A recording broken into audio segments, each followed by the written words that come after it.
Well, the PC thing is something I want to return to because that's another thing I like about your We're not museum. PC. You're not PC at all. Not Which at all. brings us to, we got to talk about serial killers for a second because right when you walk in, one of the first rooms is about serial killers, and this is one of the parts of the museum where I think if I could have spent more time, I might have gotten more disturbed. I actually had a really good time at it. But you have artwork by like John Wayne Gacy, and if I understand correctly, you guys used to be his art rep? Yeah. Yeah, we were our rep, and one of our hobbies was we used to write to serial killers and visit them on death row.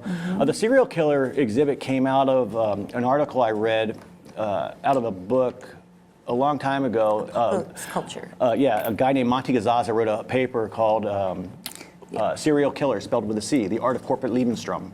And what that was this idea how big corporations manipulate children at an early age through cereal boxes. And that just led to one thing to another, and that's how I started writing to serial killers, and I started, researching corporations and cereal boxes, how they're positioned in markets, and the height of a shopping cart with a child in it, and what they put into these these boxes with these toys.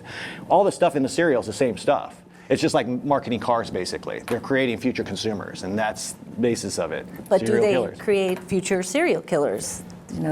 How does that happen? Do you think they do?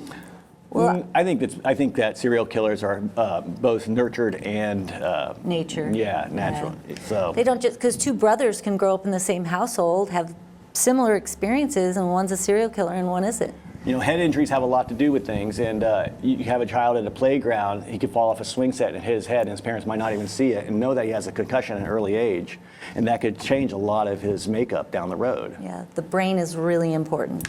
Really, you got to protect the brain. Understood. Well, here's a couple of follow-ups on that, because one of the things that I was noticing on the serial killers, and I learned a lot by going through your museum, because I have friends who wanted to read a lot about serial killers. I was not really ever into serial killers that much, but a lot of times there was a sexual aspect to it as well, like perhaps they were unsure about their own particular sexuality.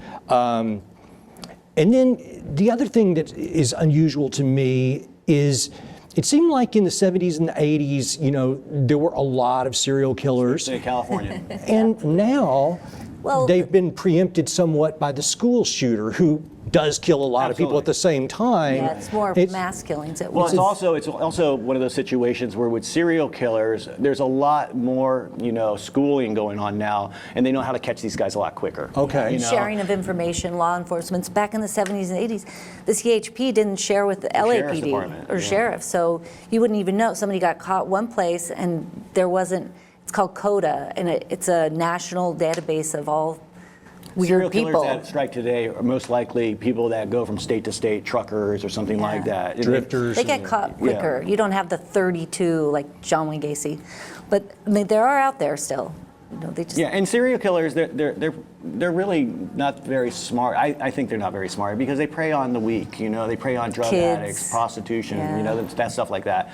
If they were really They're worth their assholes. salt, Absolutely. They're I think, horrible. I think if they were horrible worth people. their salt, they could pick on another part of society that would make a big impact. What do you think is their primary trip? Just power or? Yeah. Power. Oh yeah, power over others.